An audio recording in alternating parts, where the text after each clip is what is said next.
Bienvenidos. Soy David López, and this is Traveling with David. Somos un podcast de historias, viajes y destinos turísticos, de tomar el algo, de chismes y cuentos de la gente. Hop in, use your seatbelt, and don't fucking slam the door. Arrancamos. Hey, ¿qué más pues? ¿Cómo vamos? ¿Cómo estamos? Cuéntenme cómo te sientes el día de hoy. ¿Qué hiciste el puente?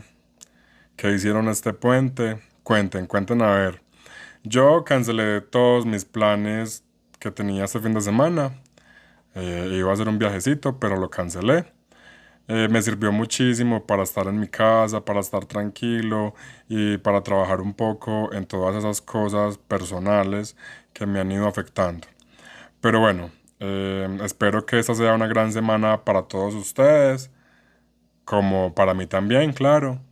Ya estamos a miércoles, ombliguito de semana, ya se acabó la semana prácticamente. No se olviden de participar en las encuestas, comentar, envíen sus noticas de audio. Vamos a darle con todo a este podcast. Es un maravilloso proyecto. Gracias de verdad por todo el apoyo. Se nota que les ha gustado mucho. La gráfica me muestra cada vez más personas escuchando el podcast, pero tampoco se olviden de seguir, activar las notificaciones en cualquiera de las plataformas. También estoy en YouTube. Así que, bueno, gracias por todo el amor que me están dando. Me alegra muchísimo estar aquí con ustedes. También quiero contarles, claro, que esta semana iniciaré o voy a estar haciendo varios cursos entre oratoria, comunicación, periodismo, como otro curso de edición musical, audios, podcast, que entre otras cositas, pues me van a ayudar con gran seguridad a mejorar cada vez el podcast, como me van a ayudar a mí personalmente y en mi profesión. En el capítulo anterior les había contado que hoy estaríamos hablando de esas pequeñas o grandes diferencias que tenemos dentro de la ciudad entre barrio y barrio. Lo quise llamar 60 cuadras cuadrados como en referencia a metros cuadrados, que son justamente las medidas en las que un terreno o una casa se hace o se fabrica o se diseña. Y asimismo, como de pronto dentro de la casa tenemos diferentes espacios, la habitación tuya es diferente a la de tu hermana, la sala, el comedor, etcétera, todo es muy diferente. Asimismo, la ciudad tiene diferencias entre barrio y barrio, ya sea por el tránsito, el tráfico, la manera en la que hablamos, la manera en la que nos expresamos, en la que nos vestimos, entre muchas otras cosas. Ya para que entremos en materia y empecemos esto de una vez, voy a empezar hablándoles de cómo Medellín está conformada en la actualidad. Medellín está dividida en 6 zonas, que son nororiente, noroccidente, occidente, oriente, suroriente, suroccidente, y cada una de estas zonas está dividida en comunas, dando como resultado 16 comunas. Estas comunas a su vez se dividen en barrios y en total Medellín tiene 275 barrios junto con 5 corregimientos. Medellín se zonifica por estratos socioeconómicos en toda la ciudad. Primero quiero que entendamos lo que es un estrato socioeconómico. Según mi interpretación, el estrato socioeconómico es la clasificación que se le da a las viviendas de manera diferencial, basándose en su infraestructura, en el tipo de vivienda, en el material que se utilizó para la construcción, y sobre todo en el acceso que tienen a los servicios básicos como la energía, el agua, el higiene o la sanidad. Bueno, sanidad. El combustible que se utiliza para preparar los alimentos, si es gas, si es leña, bueno.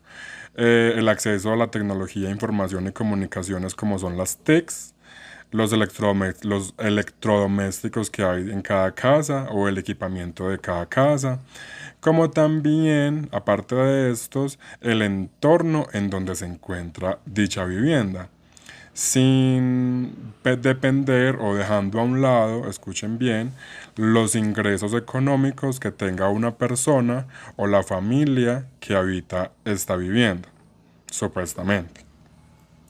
La estratificación se hace con un propósito principalmente de cobrar de manera diferencial, es decir, por esos mismos estratos, los servicios públicos domiciliarios, permitiendo asignar subsidios a los estratos más bajos, como lo son el 1, el 2 y el 3, y cobrarle unas contribuciones a los estratos altos 5 y 6. De esta manera, quienes tienen más capacidad económica pagan más por los servicios públicos y contribuyen un poco a que los estratos bajos puedan pagar sus tarifas. ¿Qué pasa con el cuarto? Pues el cuarto es el promedio, es la clase media, que ni fu ni fa. Mentiras. No va a haber incrementos, ellos no tienen que pagar contribuciones y tampoco reciben ningún subsidio. Hablando de subsidios, por ejemplo, el SISBEN es algo ya muy diferente, que permite identificar a los hogares, familias o individuos que por sus condiciones de empleo, ingresos y las características de la vivienda en la que viven, califican o no para recibir unos subsidios.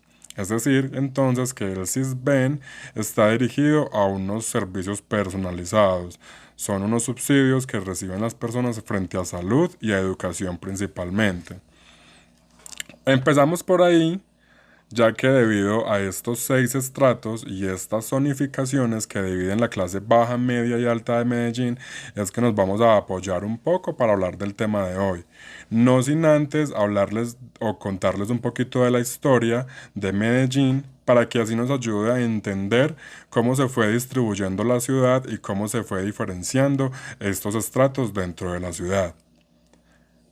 Para empezar, debemos conocer que en este entonces, estamos hablando de 1400-1500, Santa Fe de Antioquia era la ciudad capital de la región, o aquella que contaba en sí con más recursos, más economía, oro, que tenía más población.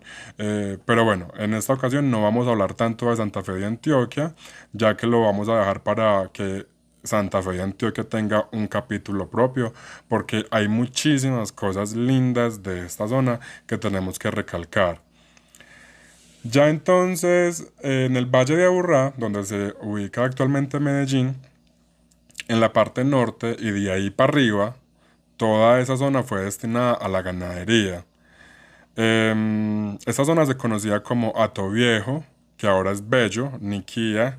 Ahí al ladito estaba Hato Grande, que es Girardota, y los potreros de Barbosa. Todo eso ahí para arriba, como la misma palabra Hato significa, significa que habían manadas o rebaños destinados a la ganadería. ¿Con qué fin? Con el fin de obtener carne, leche, quesos y todos los productos de la ganadería para llevarlos o para suministrarle a Santa Fe de Antioquia estos alimentos. La zona central del Valle de Aburrá fue destinada a la cosecha, a cultivar, pero debido a que no era muy fértil, decidieron empezar a repartirse las tierras, a venderlas, a cederlas a los hijos, a familiares, para que vivieran en ellas o para que las vendieran o para que tuvieran un ingreso económico. Resulta que entonces, en el Valle de Aburrá, los indígenas no tenían un asentamiento propio o un asentamiento fijo, y se decidió la conformación del Valle de San Lorenzo por allá en 1500, que el Valle de San Lorenzo se ubicó en esta zona que ahora es parte como el Parque del Poblado. Allí se quiso agrupar a todos estos indígenas, pero como eran de diferentes tribus, y entre ellos no se las llevaban muy bien o tenían conflictos entre ellos o para evitar conflictos, esas tribus empezaron a abandonar este terreno que se les había dado. Ese terreno se los donaron, se les cedió o se les dio a esas personas para que lo habitaran pacíficamente y convivieran en armonía con los demás españoles. Incluso al punto de que los españoles habían llegado a esta zona también para aprovechar o para tomar beneficio de la tierra y el cultivo y demás. Pero como esta zona era, creo que la palabra es enajenada, que es cuando se le cede o cuando se le dona a alguien o cuando se le vende, los españoles no podían quedarse con esta tierra. Por eso, ya cuando los indígenas se van, en 1646 los españoles deciden moverse o irse un poco más hacia el centro del Valle de Aburrá y se fueron acomodando en esta zona como por los lados de El Salvador o el cementerio San Lorenzo, esta zona que es como el encuentro entre la San Juan y la Oriental. Pero tenían un problema, no tenían agua. Entonces, lo que ellos tenían que hacer era enviar a los esclavos y a los indígenas a recoger agua en tinajas hasta la quebrada Santa Elena, que era como el afluente hídrico más cercano que tenían. Los indígenas conocían esta quebrada como la quebrada Aná. Los españoles la llamaban Aguasal. Debido pues al problema del agua, ellos decidieron irse de allí y moverse un poco más al centro, un poco más cerca de esta quebrada, y allí inician la construcción del primer caserío, que fue como tal oficialmente el nacimiento de Medellín. Allí se hizo la primera iglesia que tendría Medellín, Nuestra Señora de la Candelaria de Medellín, y está la Plaza Mayor o el parque principal que ahora se conoce como el Parque Berrío. Ya entonces el pueblo y la ciudad empieza a crecer. Los ricos de Santa Fe de Antioquia, las personas más influyentes de allí, se fueron viniendo para esta zona debido a que tenía acceso por sur, norte, oriente, occidente y que ya empezaba a contar con un ordenamiento o una planeación. Ya entonces en 1671 Medellín logra independizarse de Santa Fe de Antioquia, quitándole a Santa Fe de Antioquia los recursos económicos como el oro y demás, convirtiéndose así en la nueva capital. Santa Fe de Antioquia se volvió minera, pero muchas personas que habitaban allí lucharon por conservar este asentamiento y que no se fuese a abandonar del todo, como se llegó a hacer con otros asentamientos que los españoles llegaron a tener. Y entonces esta nueva villa de Santa Fe de Antioquia, Marinilla y las zonas alrededor de Medellín debían viajar a Medellín constantemente para poder surtirse de alimentos, vestimenta, calzado, entre otros. Para avanzar un poquito más, en la zona del sur oriente del Valle de Aburrá, decidieron convertirla como en una tierra más de haciendas, de cultivos, fincas, esta zona que limita como con Envigado, en donde las personas más adineradas con el tiempo empezaron como a comprar estas zonas, estos terrenos, ya fuera para habitarlos, para vivir en ellos o para tener en negocios, ellos siempre con su mentalidad comercial, administrativa, ampliando sus riquezas, brindándole oportunidad a las personas para generar ingresos y bueno, demás. Esto en la actualidad se sigue viendo como las personas del centro y el norte de la ciudad se dirigen mayoritariamente hacia el sur, hacia las fábricas, para poder trabajar.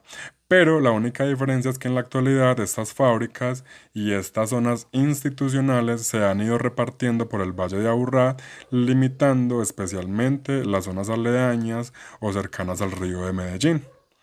Entonces ya tanto hay fábricas en el sur, como en el norte, como en el centro. Allá hay muchas áreas institucionales donde las personas pueden ir a trabajar.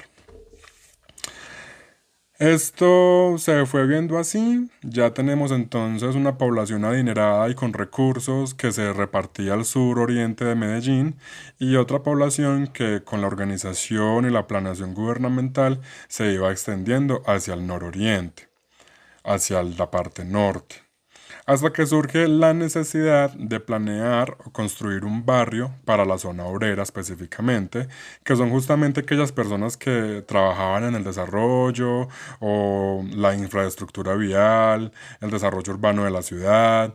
Ellos crean un barrio o crean un nuevo vecindario o una nueva área en una zona que se conocía como la otra banda del río, actualmente donde está Laureles. Pero esta fue creciendo hacia el aeropuerto Las Playas o el aeropuerto Olaya Herrera, que es el que está en el centro de la ciudad. Después de esto, ya por 1970 y 1980, con el desplazamiento forzado, se empieza a notar un incremento de asentaciones en las laderas, especialmente en la parte alta de las montañas, alrededor de todo el Valle de Aburrá. Asentamientos que, digámoslo así, no contaban con una organización o una planeación para la construcción de viviendas. Y en ese entonces solo se contaba a veces con el permiso del dueño, ya que ellos decían que el dueño les había autorizado construir tanto sus casas, como donde vivir, como trabajar las tierras en las que estaban para cultivar o cosechar alimentos. En todo caso, dejémoslo hasta ahí para que podamos continuar. Por 1995 ya es cuando se hacen los primeros estudios para estratificar la ciudad, resaltando que los estratos 1, 2 y 3 son justamente estos asentamientos de desplazados que rodeaban parte de los vecindarios del norte, representando alrededor de un 76% de la población, ubicándose mayoritariamente en las comunas que conocemos como la comuna 1, 2, 3, 4, 5, 6, 7, 8, 9 y la comuna 13. Ya la clase media y media alta, es decir, los estratos 4 y 5, se ubicaban en el centro de la ciudad, Laureles, repartiéndose un poco las zonas del aeropuerto, Belén y un poco más hacia el occidente con el barrio La América. La clase media, es decir, la clase estrato 4, que representa un porcentaje del 11.23% de la población y está ubicado especialmente en las comunas 10, 11, 12, 15 y 16, con algunas variaciones, porque hay algunas comunas que tienen variaciones tanto de estratos 3, estratos más bajos, como de estratos más altos. Por ejemplo, ya por último, los estratos medio, alto y alto, como son el 5 y el 6, se encuentran también justamente parte en Laureles, o sea, la comuna 11, y la otra gran parte en la comuna 14. El estrato 5 y 6 representa el 12,37% aproximadamente de la población. Pero bueno, ustedes me preguntarán, ¿y todo esto para qué? Pues, ¿qué nos quieres decir? ¿A dónde quiero llegar yo con toda esta información? Y es que claro está que lo que nos hace diferentes parte inicialmente de la facilidad o el acceso que nosotros como seres humanos, como personas, tenemos a la salud, a la educación, al deporte, al arte, la cultura y el entretenimiento, que según los recursos económicos de cada población puede variar. Por ejemplo, solo un cuarto de la población ha logrado acceder a educación técnica o universitaria, mientras que más de la mitad solo ha finalizado el bachillerato. Y el resto del porcentaje, es decir, casi el 25%, es un porcentaje de personas que no ha tenido ya sea la educación o que solamente finalizaron hasta primaria, por ejemplo. Y pues todos sabemos que desde ahí se vienen cogidos de la mano el resto de las cosas, como lo es el acceso a un trabajo digno, la economía de la persona o de su núcleo familiar. viendo mayormente afectados los estratos 1, 2 y 3. Estos barrios populares de clase baja, de clase obrera, los barrios marginales, que a mí particularmente no me gustan estas expresiones que se les ha dado a través de los años, ya que me parece que denotan cierta forma de desagrado o de desprecio, y considero que ya que nadie decide dónde o en qué familia nacer, no debería ser estigmatizado por vivir como en una sociedad conformista, sin deseos de superación personal o que son inferiores a los demás. Por el contrario, para mí son personas que día a día buscan destacarse a pesar de las dificultades que puedan tener, intentando acceder a educación, becas, a formarse como profesionales, acceder a mejores oportunidades laborales y pues que son personas que deben sobrevivir con las pocas herramientas que tienen a su alcance. Ya aquí es donde se empieza a notar muchas diferencias entre las personas de cada barrio, especialmente los jóvenes y los adultos, desde su profesión, es decir, a lo que se dedican laboralmente. Por un lado, los estratos 1, 2 y 3 ya bien representan en gran parte el desempleo en la ciudad, como también se desempeñan como cabezas de familia, operarios de obra, oficios varios, personal de mantenimiento y limpieza, servicio doméstico, o también aquellos microempresarios que hacen de pronto ventas informales o que se han dedicado a comercializar ciertos productos de una manera empírica, no a un nivel profesional. Ya muchos otros que gracias a su acceso a la educación y a los estudios han podido desempeñarse en empresas, en fábricas, en servicios de cara al cliente, en ingenierías, que ya de pronto son técnicos. Y pues en su cima estarían aquellos que con carreras universitarias, desempeñándose ya en ramas administrativas de negocios, de empresas, de proyectos, arquitectos, abogados, entre otros. Voy a pausar un momentico y les voy a pedir disculpas por si de pronto se escuchan ruidos como lo son perritos, como lo son el avión que de pronto pasa o la volqueta que de pronto pasa, porque yo vivo en el campo y a veces el perro de la finca enseguida no nos interrumpe un poco porque se va persiguiendo la zarigüeya. Ojo pues, yo no quiero que me malinterpreten. Aquí ya yo estoy hablando de las profesiones de las personas, que si bien muchos jóvenes pueden acceder a la educación en diferentes ramas, son muy pocos los que logran emplearse en ellas, porque desde siempre ha existido la relación personal o digámoslo bien, las influencias.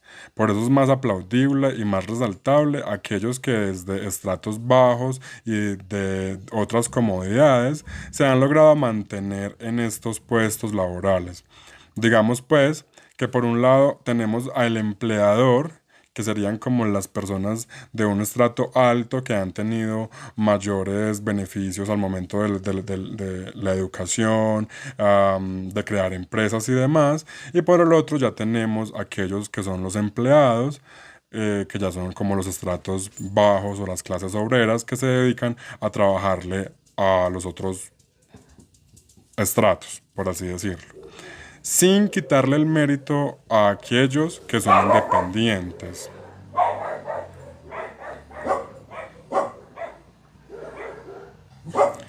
Sin quitarle el mérito a aquellos que son independientes y que con su microempresa o con sus pequeños emprendimientos han logrado emplear a otras personas, ayudándolas a crecer y creciendo a nivel personal, buscando mejorar tanto el nivel de vida propio como el de las personas a su alrededor, su núcleo familiar o las personas que trabajan para ellos.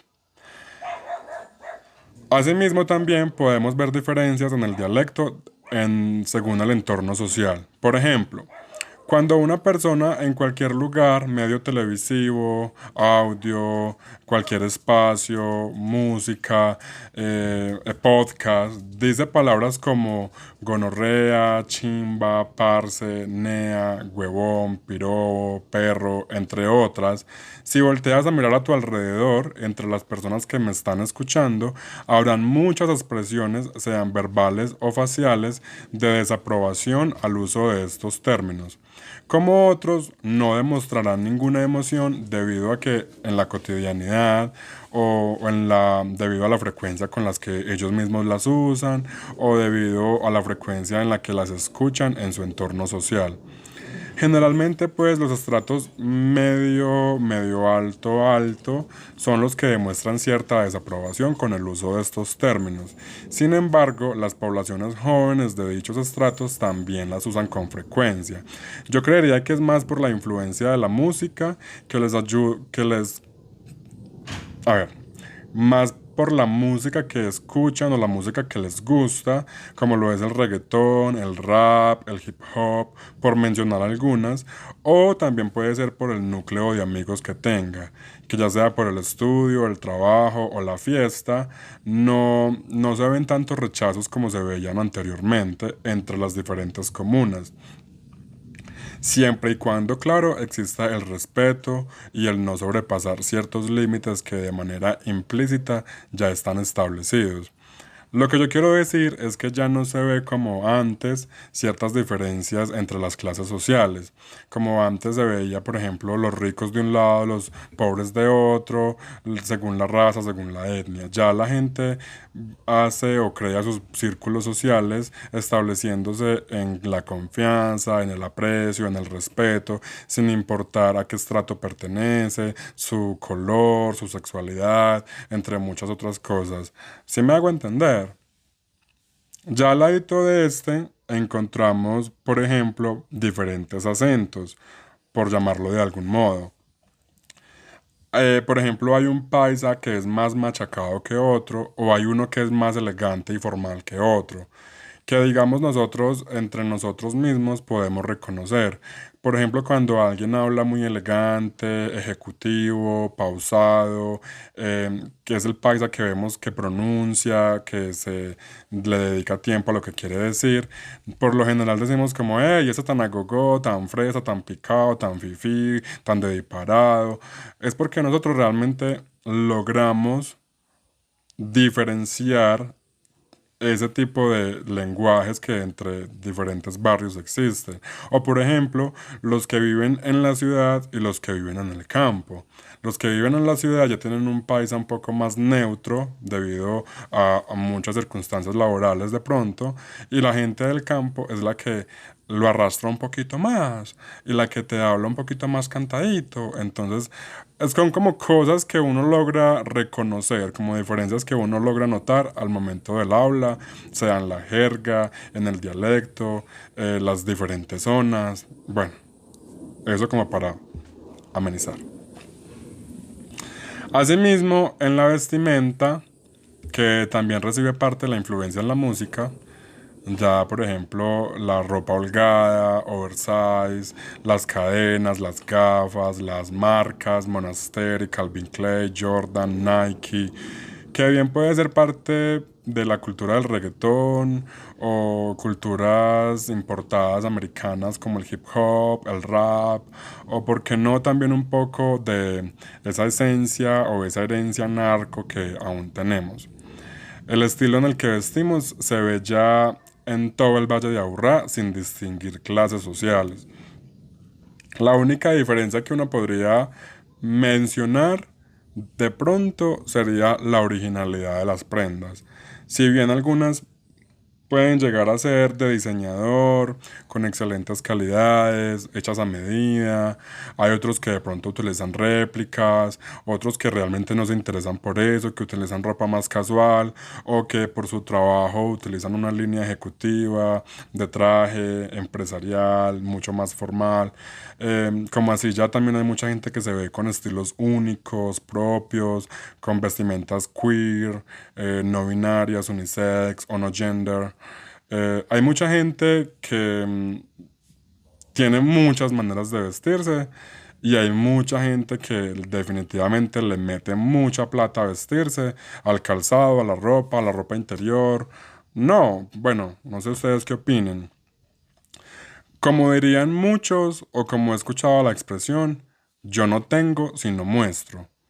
Hablando de eso, yo creo que podríamos hablar un poco como de la ostentosidad, la gran necesidad que tienen muchas personas por hacerse de vehículos costosos, o si de pronto no hacerse de un vehículo costoso, engallar un vehículo normal para que de pronto rujan más, para que tengan más brillo, para que resalten de los demás, el exhausto, los motores, las llantas, los rines, entre otras cosas. Con esto, les quiero dejar una canción que se llama Medellín y es del Flaco Gallego. De hecho, este artista con esta canción fue lo que me inspiró, lo que me llevó a querer hablar de esas diferencias entre los barrios. Y como el man también dice, de algún modo nosotros también somos parte del mismo problema que estoy criticando o que estamos haciendo énfasis en este podcast.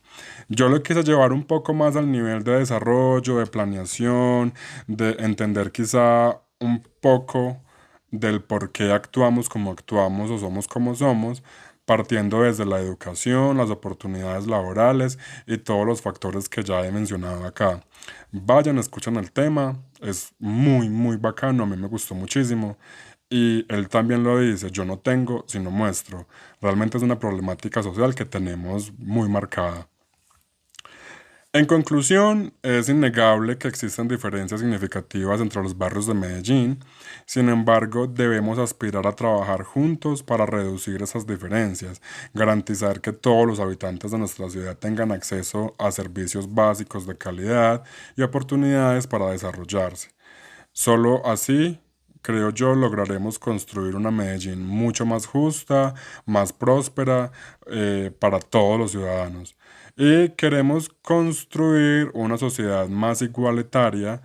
Si la queremos construir más igualitaria, debemos trabajar para reducir esas diferencias y proporcionar oportunidades equitativas para todos los habitantes de Medellín. Me estoy volviendo muy político, pero en realidad creo y espero que les guste el tema que tratamos el día de hoy, que genere una reflexión en todos nosotros, que nos haga mejores personas, más amables el uno con el otro, más respetuosos y que podamos avanzar como ciudad, como población, que ojalá la rama administrativa y los implicados en ella ayuden cada día más a estas poblaciones que son mayormente más vulnerables y que en un futuro sigamos siendo Medellín la ciudad más innovadora del mundo. Esta vez, ya para terminar, no traigo avances del próximo episodio, no traigo detalles de lo que se va a tratar. Sé que les va a gustar, solo les voy a decir que es un tema muy importante, tanto para mí en este momento como para todas las personas. No, les voy a compartir mucho, no, no, no. Solamente les voy a decir 106. Y quiero que me envíen comentarios, me envíen audios de lo que ustedes creen o crean que se va a tratar este tema de acuerdo al 106. Solamente ese número les voy a dar, 106. Y bueno, ya la próxima semana se cierra la encuesta respecto a los destinos turísticos del capítulo anterior. Esta encuesta es para elegir cuál es el próximo destino turístico del que vamos a hablar a mayor detalle. Recuerden que ya les estoy dejando los links para que me envíen notas de voz en la descripción de cada episodio. Ah, sí, antes de que se me olvide. Después de el quinto episodio y cada 5 episodios estaré grabando uno en inglés, como resumen de los temas que he venido hablando, para que así mis amigos, mis clientes, los extranjeros que me escuchan, puedan aprender mejor lo que yo estoy tratando de comunicar.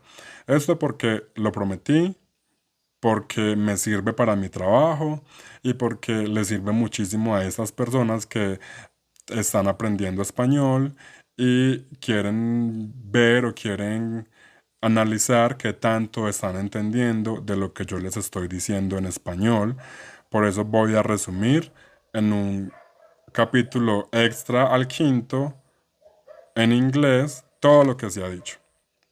Una vez más, ya para despedirme, muchas gracias, mil y mil gracias por escucharme. Les envío un fuerte abrazo y nos vemos.